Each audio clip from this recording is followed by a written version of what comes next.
نحمد و نصلی و نسلم علی رسول الکریم اما بعد فاعوذ باللہ من الشیطان الرجیم بسم اللہ الرحمن الرحیم ان اللہ علی کل شیء قدیر صدق اللہ العظیم و صدقنا رسول الکریم ان اللہ و ملائکتہ یصلون علی النبی یا ایھا الذین آمنوا صلوا علیہ وسلموا تسلیما لبیک اللہم صلی علی سیدنا مولانا مولانا محمد و علی آلہ و اصحابہ اجمعین مولا صلی وسلم دائما ابدا علی حبیبک خیر الخلق کلہم یا رسول اللہ انظر حالنا یا حبیب اللہ اسمع قالنا اننی فی بحر غم مغرق خذ یدی ساحل لنا اشکالنا۔ تمنا ہے کہ دنیا میں کوئی نیک کام کر جائیں، اگر کچھ ہو سکے تو خدمت اسلام کر جائیں۔ نیک باتوں پر عمل کرنا ہم سب کا کام ہے، یہ نہ دیکھا کریں کہ کہنے والا کون ہے اور کیا نام ہے۔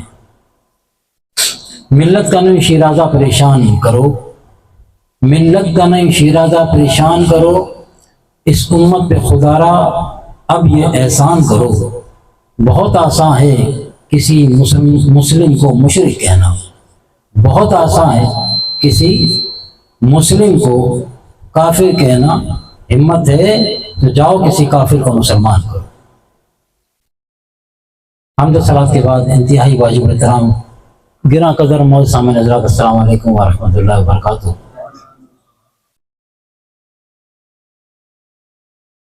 آج کی یہ بابرکت اور روحانی محفل جس کا عنوان شان اہل بیت اطہار علیہ السلام کے ساتھ ہے، اور اس کی ایک بات کی خصوصیت اگر آپ کو عرض کرتا چلے، ہمارے زائی جان جو کہ آپ کو پتہ ہے کہ ملک سے باہر جس کے حلال کمانے کے لیے گئے ہوئے ہیں، یہ جو محفل پچھلے سال بھی ہوئی اب بھی ہو رہی ہے، اس کی کمی وہ جب یہاں ہوتے تھے تو شامل ہوتے تھے محفلوں میں اور اپنے گھر پہ بھی کرتے تھے، وہاں جا کے زاہد جان کو اس کی صحیح افادیت کا احساس ہوا ہے۔ ہم سے بات کرتے ہیں تو کہتے ہیں صحیح میرے ساتھ جو یہاں کچھ مشکلات پیش آتی ہیں نا، تو وہ جو میں گھر پہ محفل کرواتا ہوں میری مشکلات حل ہو جاتی ہیں۔ اللہ کا ذکر، رسول اللہ کا ذکر، اس کے پیاروں کا ذکر ادھر گھر پہ ہوتا ہے، اور اس کی برکات وہ ہزاروں میں دور بیٹھ کے وصول کرتے ہیں۔ تو جب نعمت دور ہوتی ہے نا، قدر پھر ہوتی ہے۔ وہاں والوں سے پوچھیں جن کے کان اذانیں سننے کے لیے ترس جاتے ہیں، وہ جمعہ پڑھنے ہو پھر وہ مل دور جاتے ہیں۔ کھانے کے 10 قسم کے معاملات ہیں، کیا کھائیں کیا نہ کھائیں سب مکس ہے۔ ایک پیسہ بہت ہے، پیسہ تو مل جاتا ہے باہر سے، لیکن ایز اے مسلم باہر کی زندگی بڑی ٹف ہے۔ کسی یورپ کے ممالک میں باہر کی زندگی بہت ٹف ہے۔ کئی سارے ساتھی وہاں سے منسلک ہیں، تو یہاں سے گئے ہوئے کچھ وہیں گئے، تو وہ جو بتاتے ہیں نا کہ ہم تو ترس گئے ہیں، جو وہیں کے رہنے والے ہیں، وہ کہتے ہیں کہ ہم ترس گئے ہیں، ہم چاہتے ہیں پاکستان آئیں اور پاکستان میں رہ کر اپنے دین پہ صحیح سے عمل کر سکیں، اپنے بچوں کو ان واحد چیزوں میں بچا سکیں۔ اور ہم جو یہاں پر الحمدللہ رہ رہے ہیں، ہمارے کانوں میں 5 وقت کی اذان کی آوازیں آتی ہیں، وہ بھی ہمیں بری لگتی ہیں معاذ اللہ، کیونکہ اگر ہم کہیں مصروف ہوتے ہیں، ٹی وی دیکھ رہے ہیں، موبائل پہ بات کر رہے ہیں، تو پھر وہ اذان سننے کے لیے نہ ٹی وی بند ہوتا ہے نہ ہماری بات رکتی ہے۔ ٹی وی کی آواز کم کرنے کے بجائے تھوڑی اور تیز کر دی جاتی ہے۔ قدر نہیں ہے، اذان کیا چیز ہے یہ ہمیں پتہ ہی نہیں ہے۔ تو یہ جو محفل کا انعقاد ہوتا ہے، اس کی برکتیں یہاں والے بھی لوٹتے ہیں، اور جو ہزاروں میل دور بیٹھے ہیں نیت سازی ہونی چاہیے، پھر فاصلے کوئی وقت نہیں رکھتے۔ اچھا، اہل بیت اطہار کی طرف ہم بعد میں آتے ہیں۔ پہلے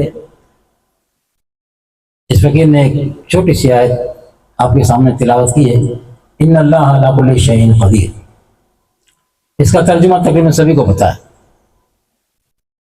اللہ ہر چیز پہ قادر ہے۔ اگر یوں کہا جائے کہ اللہ ہی ہر چیز پہ قادر ہے، اس کے علاوہ کوئی ہر چیز پہ قادر نہیں ہے۔ اگر کسی کو کسی چیز پہ قدرت ہے بھی تو وہ اس کی عطا سے ہے، اس کی ذاتی نہیں ہے۔ ذاتی جو قدرت ہے وہ پروردگار عالم کی ہے۔ بیٹا کون دے سکتا ہے؟ اللہ۔ بیٹی کون دیتا ہے؟ اللہ۔ رزق کون دیتا ہے؟ اللہ۔ بیمار کو شفا کون دیتا ہے؟ اللہ۔ ایسی ہے نا؟ ہاں، جب ہم اس طرح پوچھتے ہیں تو یہی جواب آتا ہے کہ اللہ اللہ اللہ اللہ۔ لیکن ایک دوسری سائڈ بھی ہے جو پھر ہم یہاں سے ہٹ جاتے ہیں۔ پھر بیٹا لینے کے لیے ہم کسی مزار پہ ہوتے ہیں، پھر کسی پیر صاحب کے گھٹنوں میں سر دے کے بیٹھے ہوتے ہیں، وہاں خدا یاد نہیں آتا۔ آپ جی بیٹا دے دیں مجھے، مزار پہ جا کے لیٹ جاتے ہیں، جی میں نے بیٹا لے کے جانا ہے، 4 بیٹیاں 2 بیٹیاں 3 بیٹیاں ہو گئی، جی میں نے بیٹا آپ سے لینا ہے۔ اگر وہ آنکھوں سے پردے ہٹ جائیں تو وہ دیکھیں کہ بھائی وہ سائے مزار، وہ کہہ رہے ہو کہ کیا کر رہے ہو میرے سامنے آ کے، تم کیوں مجھے گناہ گار کر رہے ہو؟ میری تعلیم تو یہ نہیں تھی، میری کیا حیثیت ہے کہ میں تمہیں دے سکوں؟ کس انداز میں مجھ سے مانگ رہے ہو؟ صاحبان مزار سے یا اللہ والوں سے مدد مانگنا ناجائز نہیں ہے، طریقہ ہوتا ہے ہر کام کا۔ جیسا بھی ہم نے نہیں کہا نا، آپ اس طرف آ جائیں، یہ نہیں وہاں بیٹھ کے یہاں سے آپ فوکس کریں۔ کیمرہ ہے تو کیمرے کی جگہ سیٹ اپ ہوتی ہے، اس کو وہاں رکھا جائے۔ مائک ہے اگر یہ یہاں رکھ دیا جائے تو الٹی بات ہو جائے گی۔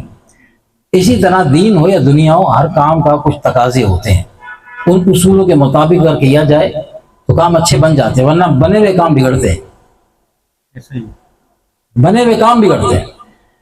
جب ہم اس لائن سے ہٹیں گے اور اس کو فراموش کریں گے، اپنی بے دینی تو فقیر نہیں کہے گا، دین کی کم علمی کی وجہ سے کہتے ہیں، اور کل علم کم، دین کا جو علم ہمارے پاس کم ہے وہ بھی ہماری اپنی حرکت کی وجہ سے۔ ہم سیکھتے ہی نہیں نا دین، ہم دین سیکھتے ہی نہیں۔ ہمیں جس لائن پہ ڈال دیا گیا ہے وہ بڑی آسان راہ ہے، ہمیں جس لائن پہ ڈال دیا گیا ہے نا وہ بڑی آسان راہ ہے۔ کوئی مشکل ہو جائے، دیکھ بنا لو، دیکھ چڑھا دو، فلانے پیر کے نام کی مشکل حل ہو جائے گی۔ اس میں خدا کہاں ہے؟ مشکل کشا ذاتی کون ہے؟ اللہ۔ ایمان سے بتا، یہ ہوتا نہیں ہوتا؟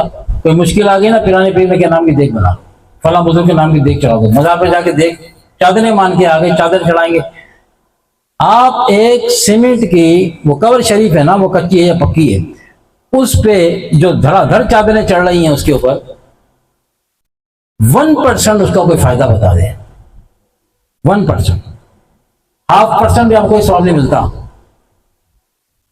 الٹا وبال ہے خدا کی طرف سے۔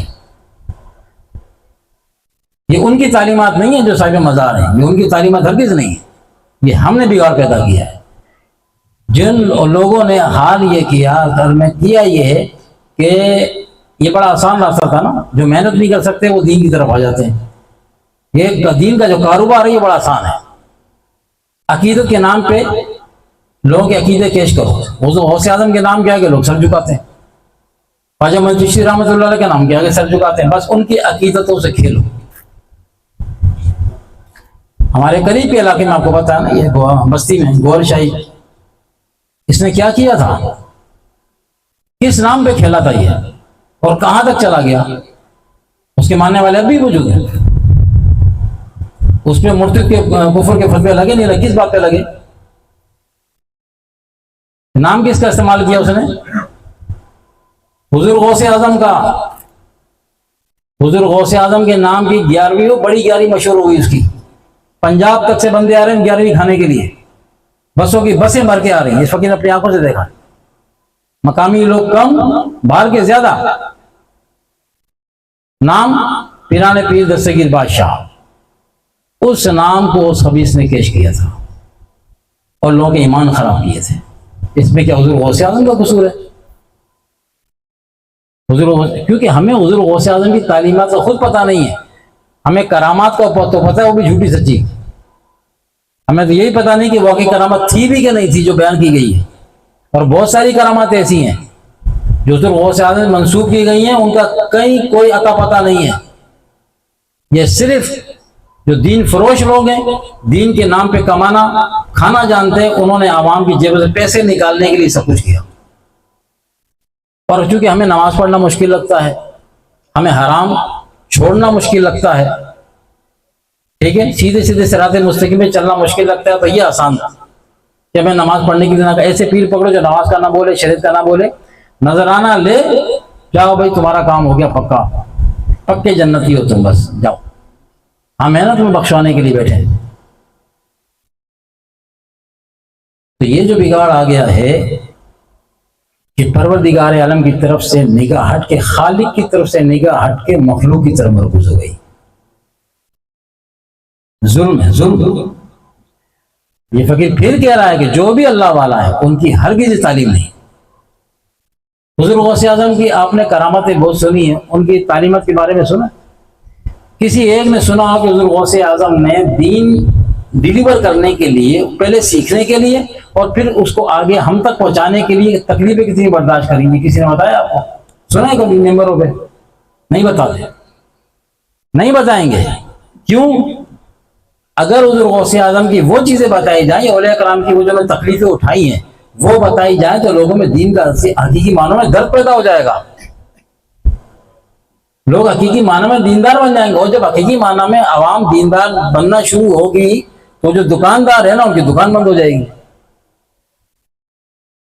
ایسے لوگ ہر طبقے کے اندر موجود ہیں، کسی ایک خاص طبقے کی بات نہیں ہو رہی، ہر طبقے کے اندر موجود ہے دین فروش لوگ، چاہتے ہیں مجمع لگا رہے، بس ہماری دکان چلتی رہے۔ صرف وہ نہیں پکڑے جائیں گے، پکڑا مجمع بھی جائے گا۔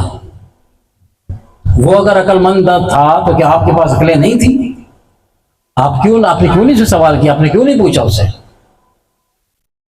دنیا کی خریداری میں 10 دفعہ ٹھوک بجا کے چیز لی جاتی ہے، اور دین کے نام پہ بالکل ننھے بچے بن جاتے ہیں، ہمیں تو کچھ پتہ ہی نہیں۔ کیوں نہیں پتا؟ کیوں نہیں پتا؟ یہ پوچھے گا اللہ تعالیٰ۔ میں نے تمہیں اتنی بڑی نعمت دی، تمہیں پیدائشی مسلمان بنایا، کم نعمت ہے یہ؟ جاؤ ان سے پوچھو جن کی کھالیں کینچیوں سے کاٹی گئی، کینچیوں سے، جیسے کپڑا کاٹتے ہیں نا، صحابہ کرام کی کھالیں ایسی کینچیوں سے کاٹی گئی، اور دین اپنا پرانا دین چھوڑ کر اسلام کی طرف آئے تھے۔ یہ ان کا جرم تھا۔ اس جرم کی پاداش میں ان کی کھال کو کپڑوں کی طرح کینچیوں سے کاٹا گیا۔ تصور کر سکتا ہے کوئی تکلیف کا؟ ذرا اپنی تھوڑی سی کھال کاٹ کے دیکھو۔ آپ بال کٹوانے جاتے ہو نا، وہ ہیئر ڈریسر کی چھری ہے، وہ اپنا چھری تو نہیں، کینچی اگر ذرا سی کان پہ کٹ لگ جائے یا بلیڈ کا کٹ لگ جائے تو آپ کی سسکاری نکل جاتی ہے۔ کیا کر رہا ہے یار؟ دیکھ کے گا، ایک ہلکا سا کٹ برداشت نہیں ہے، ایک ہلکا، وہاں پورے جسم کی کھال کینچی سے کاٹی گئی۔ تو قدر تو ہم کو تھی دین کی، ہمیں تو بیٹھے بیٹھے ملا ہے، تو اللہ پوچھے گا نہیں تم نے کون سی قربانی دی، اور پھر تم نے کیوں نہیں اس کی قدر کری؟ تم نے فری دین دیا، کیا کہیں گے؟ ٹائم نہیں ملا تھا۔ ہاں یہی جملہ ہے نا وہاں پر، سب کے لیے وقت ہے، اللہ کے لیے وقت نہیں ہے۔ جو پیدا کرنے والا ہے، تخلیق کرنے والا ہے، کھلانے والا ہے، پلانے والا ہے، اس کے لیے ٹائم ہمارے پاس نہیں ہے۔ یہ جملہ بڑا اوکھا ہے جو ہم روانی میں بول جاتے ہیں کہ وقت ہی نہیں ملتا، وقت ہی نہیں ملتا۔ فقیر آپ کو سمجھاتا ہے جملہ بولتے اس کا مطلب کیا ہوتا ہے، اکثر جگہ فقیر نے بیان کیا ہے۔ بار بار ریپیٹ کرنے کا مقصد یہ ہوتا ہے کہ بات تازہ ہو جائے اور دل کو لگ جائے، اللہ کرے تو ہم وہ جملہ بولنے سے باز آ جائیں۔ جب ہمیں کوئی ہمارا دوست یا کوئی بھی ساتھی جان پہچان والا کوئی میں نیک بات کی تلقین کرتا ہے اور نماز وغیرہ کی طرف رغبت دلاتا ہے تو ہم عموماً کہتے ہیں یار وقت نہیں ملتا، یہی کہتے ہیں، نماز کے لیے وقت نہیں ملتا، دین کا کام کرنے کے لیے وقت نہیں ملتا۔ کبھی کبھی ایسی محفل ہو جائے تو اس کے لیے بھی ٹائم نہیں ملتا، آ جائے تو پھر جانے کی جلدی ہوتی ہے۔ یہ جو جملہ ہے کہ وقت نہیں ملتا نماز کے لیے، دین کے لیے وقت نہیں ملتا، اذان کی آواز آتی ہے حی علی الصلاح، حی علی الفلاح، یہ اذان اور مؤذن یہ کیا ہے؟ کون ہے یہ؟ مؤذن خدا کا قاصد ہے، خدا کی طرف سے پیغام دینے والا، ندا کرنے والا، صدا دینے والا، اور وہ جو دے رہا ہے نا اذان، وہ دعوت ہے، وہ خدا کی طرف سے دعوت دینے والا ہے اس وقت، اور وہ خدا کی طرف سے کہہ رہا ہے کہ حی علی الصلاح، کہ خدا کہہ رہا ہے آؤ صلاۃ کی طرف۔ کیا ملے گا صلاۃ میں؟ فرمایا حی علی الفلاح، بھلائی اسی میں ہے، فلاح خیر، ہر قسم کی خیر ادھر ہے، اس طرف آ جاؤ۔ ہم نے سنا اور ہم نے کہا کہ وقت نہیں ہے، اللہ کی دعوت آئی، اللہ کا دعوت نامہ آیا اور ہم نے کہا وقت نہیں ہے۔ کس کو کہہ دیا ہم نے کہ وقت نہیں ہے؟ کبھی سوچا جملہ بولتے ہوئے کس کو جواب دے رہے ہیں؟ ویسے تو سامنے والے کو جواب دے رہے ہوتے ہیں۔ آپ مجھے کہیں یہ فقیر آپ کو کہ میرے پاس ٹائم نہیں ہے، تو بظاہر تو میں آپ سے کہہ رہا ہوں، مخاطب ہم دونوں ہیں، لیکن در حقیقت آپ جو دعوت دے رہے تھے وہ تو خدا کی دعوت تھی۔ انڈائریکٹلی ہم نے خدا کو جواب دیا کہ تیرے پاس آنے کے لیے ہمارے پاس وقت نہیں ہے، تیرے دین کا کام کرنے کے لیے ہمارے پاس وقت نہیں ہے، اس دین کے لیے ہمارے پاس وقت نہیں ہے جس دین کے کام کے لیے، جس دین کو پہنچانے کے لیے تو نے ایک نہیں 1.25 لاکھ کم و بیش پیغمبر بھیجے، حتیٰ کہ اپنا محبوب بھی بھیج دیا۔ اس دین کے لیے ٹائم نہیں، اس دین کے لیے نواسہ رسول نے اپنا گھر بار لٹایا، اپنی گردن کٹائی، سر نیزے پہ چڑھوایا، اس دین کے لیے ہمارے پاس ٹائم نہیں۔ ہاں محرم آئے گا، ملیدہ بنائیں گے، حلیم بنائیں گے، کھائیں گے، دے کے چڑھائیں گے، آ گیا محرم، تماشے لگیں گے، نظر و نیاز کے نام پہ تماشے لگیں گے، ہاں باتیں کڑوی ضرور ہیں لیکن سچ ہے۔ ہم نے محرم کو بھی رسم بنا دیا، وہ سیکھنے کا مہینہ تھا، ایمان تازہ کرنے کا مہینہ تھا، ہم نے ڈھول تاشے اور رسم و رواج کھانے پینے کا اس کو بنا دیا۔ وہ حلیم کے اندر گم ہو گئے، وہ قربانی بھول گئے۔ حلیم یاد ہے امام علی مقامی قربانی، وہ ہم ان کو کیا روئیں گے، وہ ہمارے حال پہ روتے ہوں کہ یار ہم کیا کر کے آئے تھے، ان کے پیچھے ہم کیا سبق چھوڑ کے آئے تھے، میں اپنی جان لٹا کر آیا تھا اپنے نانا کے دین کے لیے، یہ کیسی امت ہے، یہ ہمارے نام پہ بھی کھانے پینے میں لگ گئی، ہر مہینے میں کھانا، ہر مہینے میں کھانا، ہر مہینے کیا کرو گے کھا کھا کے اتنا؟ آدمی کھاتا وہ اچھا لگتا ہے جو کام بھی کرے، ورنہ وہ زمین کا بوجھ ہوتا ہے۔ اس کے مرنے پر لوگ کہتے ہیں خس کم جہاں پا گیا، زمین کا بوجھ ہلکا ہو گیا۔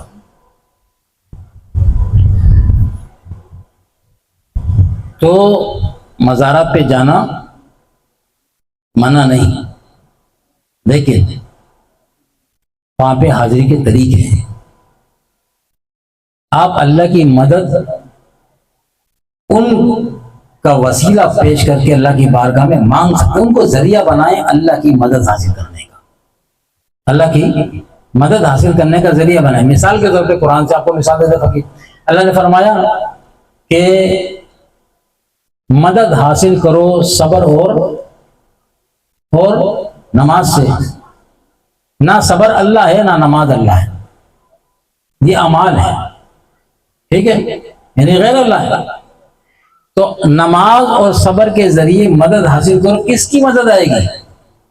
مدد تو اللہ کی آئے گی، نماز مدد نہیں کرے گی، نماز ذریعہ بن جائے گی اللہ کی مدد آپ کو دلوانے کا۔ مصیبت میں جو آپ صبر کریں گے، وہ صبر بیسیکلی خود آپ کو کوئی مدد نہیں دے گا، مدد کا ذریعہ بنے گا۔ اسی طرح صاحب مزار وہ ڈائریکٹلی آپ کی کوئی مدد نہیں، ذاتی طور پر نہیں کرے گا، وہ اللہ سے لے کر آپ کو دے گا، وہ اللہ کی مدد آپ تک اس کے ذریعے سے پہنچے گی۔ وہ اللہ کے پیارے ہیں، انہوں نے دین کا کام کیا ہے، تو جو اللہ کے دین کا کام کرتے ہیں اللہ تعالیٰ ان کو چھوڑتا نہیں ہے، ان کی باتوں کو رد نہیں کرتا۔ ایسی بہت ساری حدیث موجود ہیں۔ ایک حدیث موجود ہے، فرمایا کہ اللہ کے ایسے بندے ہیں، حضور فرمایا کہ ان کا ظاہری حال ایسا ہے کہ اگر وہ دروازوں پہ چلے جائیں تو لوگ دروازے بند کر دیں ان کے اوپر، یعنی ان کو دھتکار دیں، ظاہری حال ایسا ہے۔ ابھی ایسے ایک صاحب کا پنجاب میں انتقال ہوا، سائیں لیاقت حسین، مزدور بزرگ تھے، آپ نے دیکھا ہوگا میڈیا پہ۔ وہ مظلوم تھے، حال سے بے حال، سارا دن روڈوں پہ گھومتے تھے، ایک دیکھتے کہ وہ زندگی یا رسی باندھی ہوئی سارا بس گھوم رہے ہیں۔ لیکن جو اہل نظر تھے وہ جانتے تھے کہ یہ پاگل نہیں ہے، پاگل الگ ہوتا ہے، پاگل الگ ہوتا ہے۔ ان کے جنازے نے، جو لوگ انہیں پاگل سمجھتے تھے، ان کے جنازے نے بتا دیا کہ پاگل کے جنازے میں اتنی مخلوق آتی ہے۔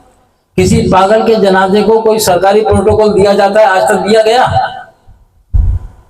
سائیں لیاقت حسین مجذوب علیہ رحمہ کے جنازے کو سرکاری پروٹوکول دیا گیا ہے، آرمی کی طرف سے بھی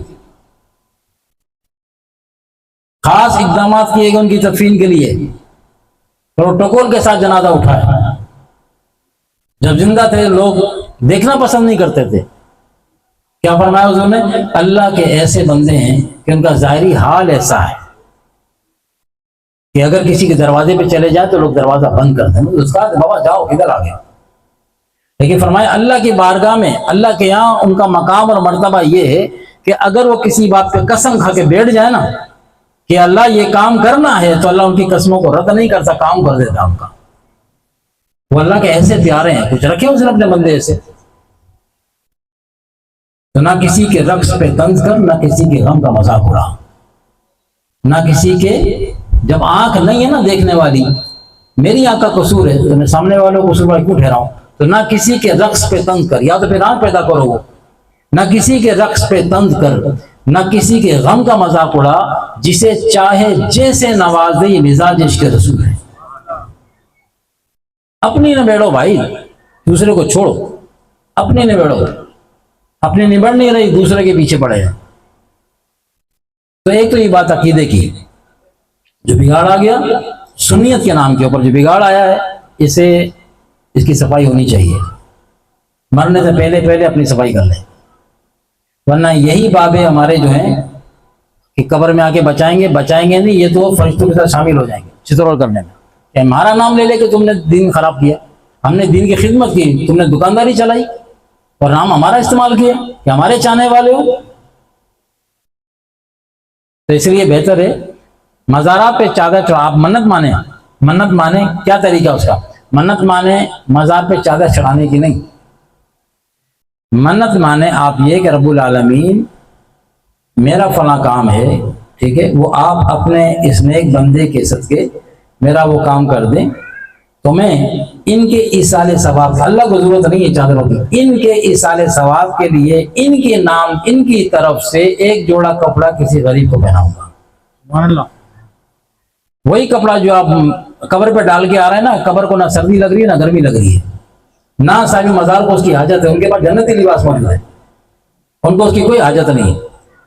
وہ کپڑا، وہ چادر کسی غریب بیوہ خاتون کے سر کی چادر بن سکتی ہے، کسی غریب کا ایک سوٹ بن سکتا ہے، ٹھیک ہے نا۔ وہ جو آپ وہاں ڈال کے آ رہے ہیں وہ تو کاروبار چل رہا ہے، ادھر آپ ڈال کے جاتے ہیں، چادریں جمع ہوتی ہیں، وہاں سے چادریں سمیٹ کے پھر دکان میں پہنچ جاتی ہیں، وہاں سے پھر سیدھا کر کے استری کر کے پھر وہ لٹکائے تھے، آ جاؤ گے، کاروبار چل رہا ہے۔ ہاں ہم نے اپنی آنکھوں سے دیکھا، آپ بھی دیکھو، آگے بند نہیں کرو، دیکھو۔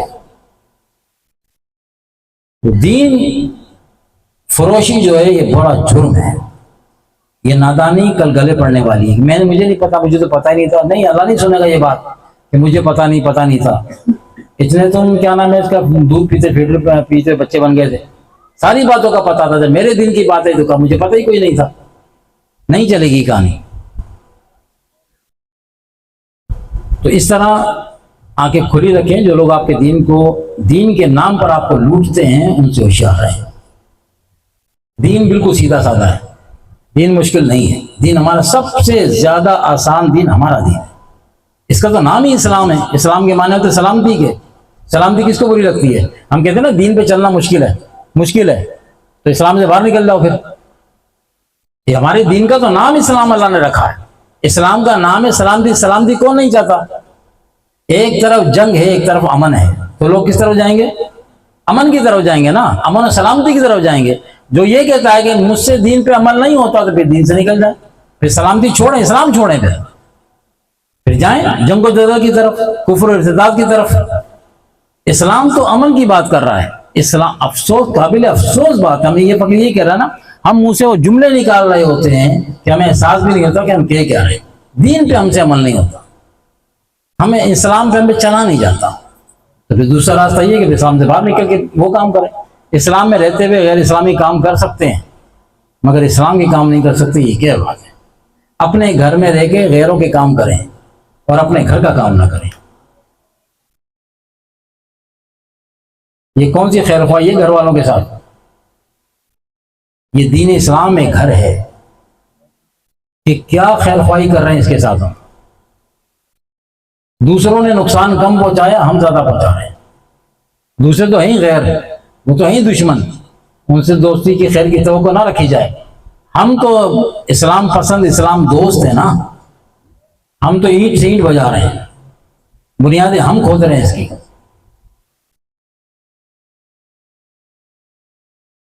اہل بیت اطہار، شان اہل بیت اطہار کے حوالے سے آخری بات، اہل بیت اطہار رضی اللہ تعالی عنہم نے اس دین کی خاطر بڑی قربانیاں دی، مثالی قربانیاں دی اہل بیت، صحابہ کرام نے بھی، اہل بیت اطہار نے بھی۔ آقا علیہ السلام کے پاس ایک مسافر آیا اور اس نے آ کے کہا کہ اے محمد صلی اللہ علیہ وسلم، غیر مسلم تھا، اے محمد صلی اللہ علیہ وسلم میں بھوکا ہوں، مجھے کھانا کھلائیے، مجھے کپڑوں کی حاجت ہے، مجھے کپڑے دیجیے۔ آقا علیہ السلام نے فرمایا کوئی ہے، مجمع بیٹھا تھا صحابہ کرام کا، فرمایا کوئی ہے جو اسے ایک جوڑا کپڑا دے، جو اسے کپڑے کا جوڑا دے گا میں اس سے جنتی لباس کی بشارت دیتا ہوں۔ ایک صحابی کھڑے ہوئے، سرکار یہ میری ذمہ داری ہے، میں اس کو کپڑا دیتا ہوں۔ غیر مسلم تھا، مسافر تھا، اسلام کیا ہے؟ پھر اس نے عرض کیا کہ سرکار میرے پاس، میں مسافر ہوں، میرے پاس سواری نہیں ہے آگے سفر کرنے کے لیے، مجھے سواری دیجیے۔ آقا علیہ السلام نے پھر مجمع سے فرمایا کوئی ہے جس مسافر کی مدد کرے، اس کو سواری دے، اس کو سواری دے، میں کل پل سے رات پر سواری کا اس کے میں بشارہ دیتا ہوں، اس کو دے سواری۔ ایک صحابی کھڑے ہوئے، سرکار میں حاضر ہوں، میں انتظام کروں گا۔ وہ پھر کھڑا ہو گیا، کہنے لگا اے محمد صلی اللہ علیہ وسلم میں بھوکا ہوں، مجھے کھانا کھلائیے۔ آقا علیہ السلام نے مجمع پہ نگاہ ڈالی، فرمایا ہے کوئی جو اس بھوکے کو کھانا کھلائے؟ میں اس کھانے کے بدلے جنت کھانوں کی بشارہ دیتا ہوں۔ مجمع پہ سناٹا طاری ہو گیا، سکوت، ایک آواز نہیں آئی، ایک آواز نہیں آئی۔ آقا علیہ السلام سمجھ گئے کہ میرے صحابہ کرام گھروں میں کیا حال ہے، یہ ان لوگوں نے دین یہاں تک پہنچایا ہے جو ایک مہمان کو کھانا کھلانے کے اس وقت استطاعت نہیں رکھتے تھے۔ حضور علیہ السلام نے حضرت سلمان فارسی رضی اللہ عنہ فرمائے کہ سلمان جاؤ، بیویوں کے پاس جاؤ، ازواج مطہرات کے پاس جاؤ، وہاں جا کے پتہ کرو۔ وہ ایک ایک آقا علیہ السلام کے در پہ گئے، زوجہ محترمہ کے پاس گئے اور وہاں جا کے دروازہ بجایا، وہاں جواب یہ ملا کہ گھر میں کھانے کو کچھ بھی نہیں ہے۔ حضور کے اپنے گھروں میں کھانے کو کچھ نہیں تھا کہ مہمان کی خاطر توجہ کی جا سکے۔ سلمان واپس آئے تو اسے فرمایا سلمان علی کے گھر پہ جاؤ، خاتون جنت کے گھر پہ جاؤ۔ وہاں گئے، دروازہ بجایا، سلمان کیسے آنا ہوگا؟ سرکار نے بھیجا ہے، مہمان ہے، اس کے لیے کھانے کا سوال اس نے کیا ہے، تو سب جگہ گھوم پھر کے کھانا کہیں سے انتظام نہیں ہو سکا۔ تو سیدہ کے اندر سے آواز آئی سلمان خدا گواہ ہے کہ 3 دن سے گھر میں فاقہ ہے، شہزادی یہ رسول ہیں، خاتون جنت کہتے ہیں، 3 دن سے گھر میں فاقہ ہے، بچوں کے لیے بھی کھانے کچھ نہیں۔ حضرت سلمان فارسی رضی اللہ تعالیٰ نے سن کر چل پڑے، آنکھوں میں آنسو، شہزادی رسول گھر کا ہی آپ چل پڑے۔ جب چل پڑے تو خاتون جنت کی پیچھے سے آواز ہے سلمان رک جا، تم حضور علیہ السلام کا پیغام لے کر آئے ہو، بابا جان کا پیغام لے کر آئے ہو، بابا جان کا مہمان آیا، ہمارے در سے کوئی خالی نہیں جاتا، کیسے ہو سکتا ہے؟ ہم اگر بھوکے ہیں تو کیا ہوا، مہمان بھوکا نہیں جائے گا۔ اپنی چادر، اپنی اوڑھنی، اپنی چادر اپنے گھر میں سے باہر سلمان کی طرف پھینکی. سلمان یہ چادر لے جاؤ فلاں یہودی کے پاس، وہ دکاندار تھا، یہ چادر میری اس کے پاس جا کے گروی رکھ کر اس سے کچھ کھانے پینے کا سامان لے آؤ. خاتون جنت کی چادر جا رہی ہے. کتنی پردہ دار تھی، سنے نا واقعہ تھا آپ نے، شہزادی رسول ہے، ان کی چادر جا رہی ہے گروی رکھنے کے لیے ایک مہمان جو مسلمان بھی نہیں تھا اس کو کھانا کھلانے کے لیے. ہم اپنے جائزہ لیتے جائیں، اتنی آسانی سے دین ہم تک نہیں پہنچا. سلمان فارسی رضی اللہ تعالیٰ نے وہ چادر لی، چوم آنکھوں سے لگایا، سینے سے لگا کے شمعون کے پاس پہنچے، دکاندار کے پاس، اور اس کو کہا کہ شمعون مجھے کچھ سامان چاہیے اور یہ چادر ہے آقا علیہ السلام کی شہزادی کی، یہ رکھ لو، گروی رکھ لو اور ہمیں کچھ آٹا دال چینی جو ہے وہ دے دو. شمعون نے وہ چادر رکھ لی اور سامان تولنے لگا. اب وہ شمعون دکاندار جو تھا نا، وہ پتہ ہے کون تھا؟ وہ یہودی تھا. اب وہ سامان تولتا جاتا اور روتا جاتا، سامان تولتا جاتا روتا جاتا. تو سلمان فارسی رضی اللہ تعالیٰ نے سے کہا کہ شمعون کیا بات ہے، تو رو کیوں رہا ہے، تو کیوں رو رہا ہے؟ درد تو ہمارا ہے، ہمارے گھروں کا ہے، یہ ہمارا معاملہ ہے، تجھے کس بات میں رلایا؟ تو شمعون نے سامان پھینک کیا اور کہنے لگا کہ رو اس بات پہ رہا ہوں کہ ہم نے اپنی کتاب میں پڑھا ہے، میں نے اپنی کتاب میں پڑھا ہے کہ نبی و آخری زمان جو ہوں گے ان پر ایک وقت ایسا آئے گا کہ ان کی بیٹی کی چادر گروی رکھنے کے لیے آئے گی دکاندار کے پاس. میں نے یہ پڑھا ہوا ہے، رو اس بات پہ رہا ہوں کہ آج وہ چادر میرے پاس آئی ہے. سامان لیا، اس کا سامان لے جاؤ، اور سامان کے ساتھ ساتھ مجھے بھی اپنے نبی کے پاس لے چلو.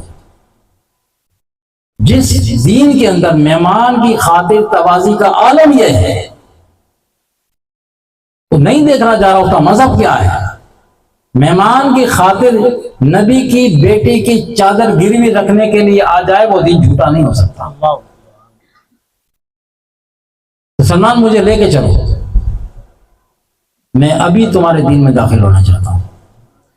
نہ خاتون جنت نے اس سے کہا، نہ سلمان فارسی نے اس سے کہا کہ تم مسلمان ہو جاؤ، کوئی دعوت ہی نہیں دین کی.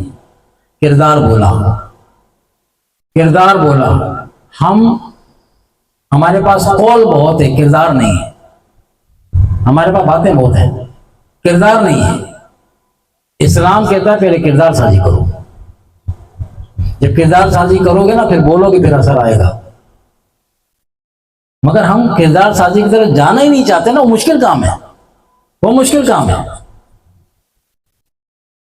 اور اس مشکل میں ہی بقا ہے. جنت مسائل کے پیچھے اللہ نے فرمایا ہے، جنت مصیبتوں کے پیچھے ہے، اور جہنم آسائشات میں گھیر دی گئی ہے جہنم. تو یہ دیکھیں کہ وہ ایک یہودی، صرف یہودی مسلمان نہیں ہوا. جب وہاں معاملہ پیش ہوا اور وہ جس مہمان کو کھانا کھلایا گیا، جب اس پہ سارا راز کھلا نا، وہ بھی مسلمان ہو گیا. تو ہماری تاریخ تو یہ ہے، اثار و قربانی کی ہماری تاریخ تو یہ ہے. ہم تو ایک دوسرے کے گلے کاٹ رہے ہیں، ہم ایک دوسرے کے بھائی کا گلا کاٹ رہا ہے. حتیٰ کہ اولاد پراپرٹی لینے کے نام پر، اپنا حصہ لینے کے نام پر ماں باپ کو دھکے دے رہی، گھروں سے نکال رہے. ہمارا حصہ میں ماں باپ کی زندگی میں کہتے ہیں ہمیں ہمارا حصہ دو. زندگی میں حصہ مانگتے اس کو شرم ہی نہیں آتی کہ باپ سے کون سا حصہ مانگ رہا ہے. جب تک ماں باپ زندہ ہیں وہ سب ان کا ہے، بلکہ یہ جو اولاد ہے نا، یہ بیٹا کما رہا ہے، اس کا بھی سارا حق باپ کے پاس ہے. یہ حضور نے فیصلہ خود فرمایا کہ تم اور تمہاری ملک تمہارے باپ کی ہے. ہاں وہ دنیا سے رخصت ہو پھر ویسی طرح تقسیم ہو جانا ہے، پھر تمہارے پاس ہی آنا ہے. لیکن زندگی میں باپ سے کہنا کہ میرا حصہ مجھے دو، تمہارا اس میں کیا تھا؟ تو باپ کی کمائی ہے، اس نے کمایا. تم دعوے دار کیسے بنے؟ تمہارا دعویٰ اس کے مثال کے بعد ہوگا. تو دعویٰ جب بیٹا کرتا نا کھڑے ہو کے زندگی میں اپنے باپ سے، بیٹی ہو یا بیٹا ہو، کہ ہمیں ہمارا حصہ دے دو، اس دن ماں باپ مر جاتے ہیں۔ پر تو بدتمیزیوں سے مانگا جا رہا ہے، بدتمیزیوں کے ساتھ مانگا جا رہا ہے۔ ابھی لطیفہ آباد میں ایک کیس ہوا، ایک بیٹے کے نام پہ مکان کر دیا، 2-3 بھائی تھے، چلو بڑا تھا کہ اس کی کر دو، اعتماد کر کے اس نے ہیرا پھیری کر کے اوپر پیسے سے کھلا کے مکان کے کاغذات لے کے اپنے نام پہ مکان کرا لیا۔ باپ زندہ ہے، ماں زندہ ہے، وہ مکان اپنے نام پہ کروا کے اور اپنی بیگم صاحب کے کہنے میں آ کے اور لا کے پرچہ دکھا دیا، مکان میرا ہے، آپ لوگ مکان خالی کر دو۔ باپ کو کہہ رہا ہے آپ لوگ نکلو یہاں سے۔ اب وہ اکا پکا کھڑے، یار ہم نے تو تیرے پاس سیفٹی کے لیے کاغذات رکھوائے تھے، اپنا بڑا بیٹا سمجھ کے کریا تھا، ہمارا بیٹا ہے۔ بولا نہیں وہ ساری بات ایک طرف ہے، لیکن یہ مکان میرا ہے۔ وہ جب نہیں مانے تو پولیس لے آیا، کورٹ کے آرڈر لے آیا۔ پولیس والے اس کے والدین سے، اس کے بھائی سے کہہ رہے تھے کہ ہمیں شرم آ رہی ہے سامان اٹھا کے باہر نکالتے ہوئے، لیکن اس نے اوپر اتنا پیسہ کھلایا ہے کہ ہم مجبور ہیں، بہتر ہے کہ آپ لوگ خود ہی باہر آ جائیں، ورنہ ہم مجبور ہوں گے، ہمیں سامان اٹھا کے باہر پھینکنا پڑے گا۔ پولیس والے رو رہے تھے۔ ایسا دجالی دور آ گیا۔ اب دین کو بچانا، دین بچانا، یہ دین سے نماز پڑھنے کا نام نہیں ہے۔ کتنے ہی نمازی ہم نے دیکھے ہیں رلتے ہوئے، کیونکہ انہوں نے نماز سے سیکھا ہی نہیں ہے۔ ادھر نماز پڑھو تو ان کا اپنا پڑوسی ان کی شر سے محفوظ نہیں ہے، ماں باپ ان کی شر سے محفوظ نہیں ہے، ماتھے پہ ایک نہیں 3 نشان، اتنی بڑی داڑھی ہے۔ تو عبادت سیکھنے کے لیے، تو عبادت سیکھا تو خالی ماتا گھسائی اللہ کو نہیں چاہیے، عبادات ہیں سیکھنے سکھانے کے لیے، نماز ہے، روزہ ہے، حج ہے، زکوٰۃ ہے، جو کچھ سب سیکھنے کے لیے، اپنا وزن بوجھ اتارنے کے لیے نہیں ہے۔ یہ ہم بوجھ اتارتے ہیں، ریکوائرمنٹ پوری کر، بس کھانا پوری کرو رسم کے طور پہ، روزہ رکھو رسم کے طور پہ، حج کر کے ایک نہیں کئی حج کر لی، رسمیں چل رہی ہے۔ الحاج برتری ہے، تو نے ایک، میں تو الحاج ہوں۔ دین فروشی ہے، دین فروشی ہے۔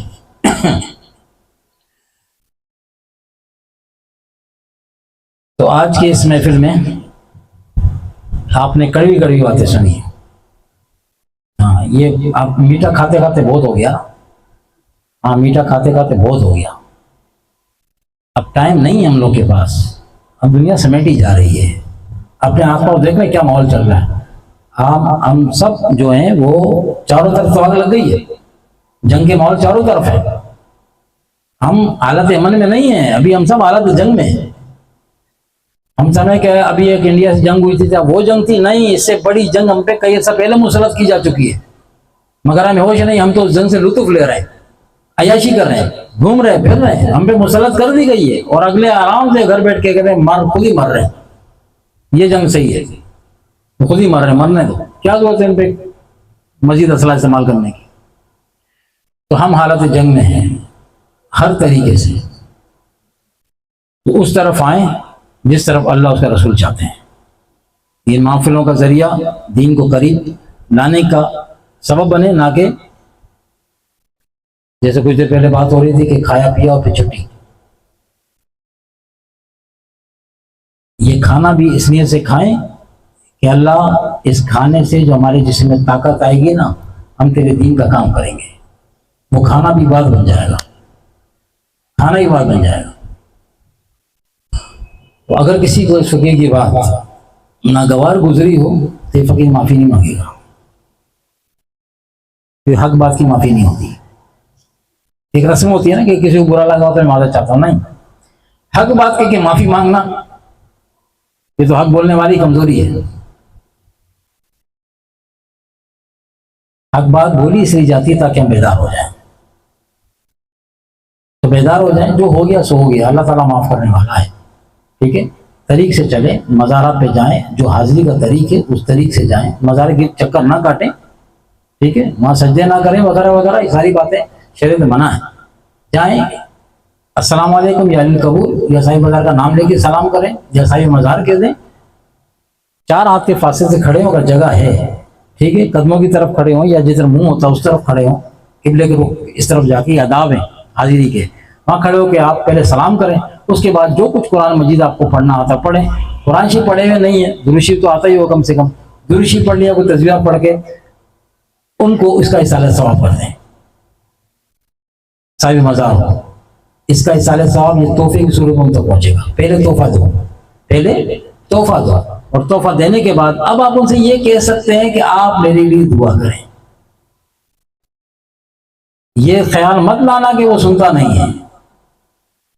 آقا علیہ السلام اس کا فیصلہ فرما گئے، فرمایا سنتا تو کافر بھی ہے مرنے کے بعد، یہ تو پھر اللہ والے ہیں۔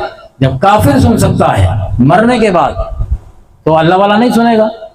زمین کے نیچے جب ہم دفن کر کے چلتے ہیں نا، میت کو دفن کر کے جب چلتے ہیں تدفین کر کے، تو حضور نے فرمایا کہ وہ میت، وہ قبر والا واپس پلٹ کر جانے والوں کی قدموں کی آہٹ سنتا ہے، قدموں کی، زبان کی آواز نہیں، قدموں کی آہٹ۔ وہ قدموں کی آہٹ تمہارے اپنے کان تک نہیں آ رہی ہوتی بعضوں کا، اور وہ منو مٹی کے نیچے ہمارے واپس پلٹ کر جانے والوں کی آہٹ کو اپنے کانوں سے سنتا ہے۔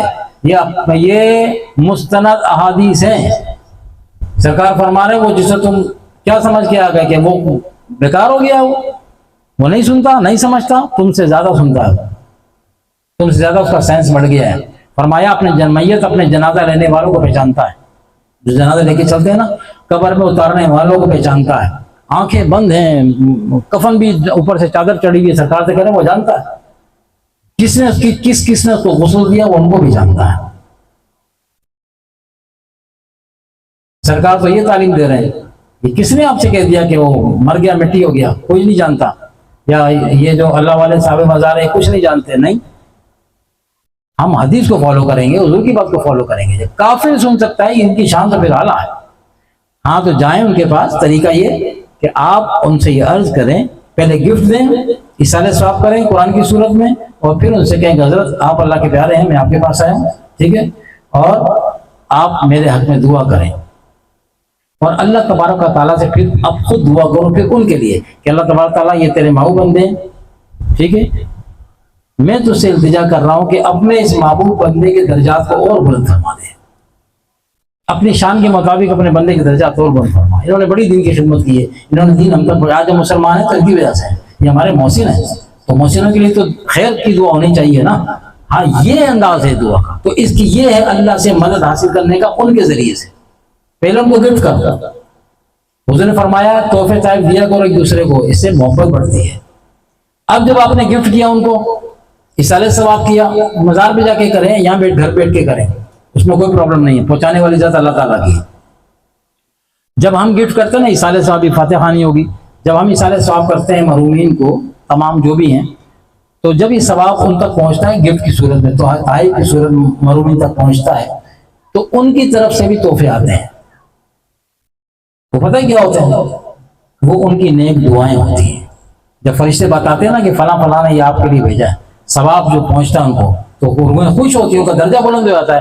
تو روحیں جب خوش ہوتی ہیں، ہمارا مقام بڑھ گیا، ہم نے تو کچھ کیا ہی نہیں، اب تو ہم نیکی کر نہیں سکتے، تو یہ کس نے نیکی کر کے ہمارے کھاتے میں ڈالی ہے جس سے ہمارا درجہ بلند ہو گیا؟ تو فرشتے بتاتے ہیں کہ بھئی آپ کا بیٹا تھا، بیٹی تھی، آپ کے 2 ثواب تھے، ان لوگوں نے ایک اجتماعی محفل کی تھی اور اس کا ثواب انہوں نے آپ کے، اب وہ سارے کے سارے متوجہ ہو جاتے ہیں اہل محفل کی طرف، یا اللہ، اب وہ اللہ سے کہتے ہیں یا اللہ جس نے بھی ہمیں یہ پہنچایا ہے ان کی جو نیک جائز حاجات ہیں نا وہ تو قبول فرما رہے ہیں، یہ ان کی سفارش ہوتی ہے۔ یہ سرکل چلتا ہے پیچھے، اس میں کہیں کوئی شرک بدعت نہیں ہے، لیکن ڈائریکٹ جا کے اللہ کی بات ہی نہ کی جائے، بس جو دینا ہے آپ نے دینا ہے، بس بیٹا دیا آپ نے دینا ہے، بیٹی آپ نے دینی ہے، نماز ایک نہیں پڑھنی، اللہ کہیں یاد نہیں ہے، اور جا کے تو وہ بھی بیزار ہوتے ہیں ایسے لوگوں سے، یار خدا کو بھولے بیٹھے ہو اور ہمارے پاس آ جاتے ہیں، ہماری تعلیم تو یہ نہیں تھی۔ تو اہل سنت اور جماعت کا یہ وتیرہ نہیں ہے، اس کو بدنام کیا گیا، غلط لوگ اندر آ گئے اور دکانداری چلانے کے لیے، تو اپنے آپ کو بدلیں۔ 11ویں 12ویں اور کیا ہوتا ہے وہ محرم آ گیا، اس کا کھچڑا ہو گیا یا وہ حلیم ہو گیا، ٹکڑے وغیرہ جو بھی ہے، لنگر کے نام، رزق اللہ کا ہے، رزق اللہ کا ہے، اس میں کوئی کبات نہیں ہے، ضرور کریں، لیکن خدا کے واسطے حلیم کے سے زیادہ امام کی قربانی پہ نظر آئے، حلیم کھانے سے زیادہ امام علی مقام کی تعلیمات پہ بھی نظر آئے، اللہ تبارک و تعالیٰ ہم سب کو صحیح معنی میں دین اسلام کو سمجھ کر عمل کرنے کی توفیق عطا فرمائے. ہماری بزم غلامان حضرت مجید حسین رحمۃ اللہ علیہ کو پتہ علاقے میں عرصہ دراز سے وجود میں آئی ہے اور اس کا مشن یہی ہے. آپ نے خود سنا ہوگا ہم لگی لٹی باتیں نہیں کرتے, ہم ہماری کرامتیں نہیں سنا رہے ہوتے. ہماری محفلیں چھوٹی ہوں یا بڑی ہوں, روڈ پروگرام ہو یا گھر کے پروگرام ہو یا مسجد کے پروگرام ہو, الحمدللہ اس میں حق بات جو دین کی ہے وہ کی جاتی ہے. دکاندار کا کام ہے دکان کھولنا, گاہ کا کام ہے آ کے سودا لینا. سودا لے جائے گا تو اس کی مرضی, سودا نہ لے تو اس کی مرضی, سامان دکان میں پڑا ہے. وہ مالینا البلاغ المبین.